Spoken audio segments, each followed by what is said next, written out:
Le PSG qui s'attaque à une nouvelle cible offensive très séduisante. Le débrief des Bleus avec un Kanté royal et la boulette de TF1 avec Jonathan Klaus. Et le Barça sauvé par un nouveau contrat XXL. C'est le programme du Journal du Foot numéro 1524.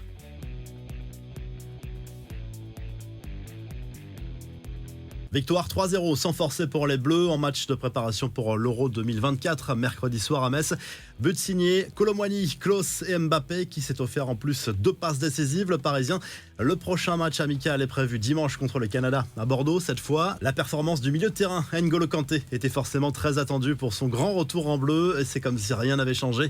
Le joueur d'Al Ittihad a mis tout le monde d'accord en montrant qu'il était toujours un récupérateur hors pair. Petite séquence amusante aussi après le coup de sifflet final avec Jonathan Klaus interrogé par TF1 et invité à saluer sa mère en tribune, sauf que la personne filmée n'était pas du tout la maman du Marseillais. C'est qui là ? Lui demande le journaliste en regardant l'écran. Je n'en ai aucune idée, a répondu avec franchise l'international français, ce qui a bien fait rire Vicente Lizarazo. Les infos en bref, grosse actu mercato, le PSG s'attaque à du lourd en attaque. Le club parisien souhaiterait enrôler Julián Álvarez qui aimerait devenir un titulaire indiscutable dans un grand club, mais la concurrence est énorme du côté de Manchester City. Les Sky Blues ne veulent pas le laisser partir a priori.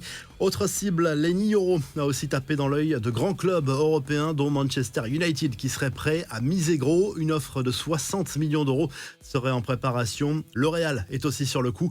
Le Barça, de son côté, attend une véritable bouffée d'oxygène sur le plan financier pour pouvoir recruter, selon la presse catalane. Le club catalan est sur le point d'officialiser un nouveau contrat de partenariat avec l'équipementier Nike à la clé 100 millions d'euros dès cet été. On reparle de Jonathan Klaus, interrogé sur son avenir. Le latéral de l'OM a ouvert la porte à un éventuel départ cet été.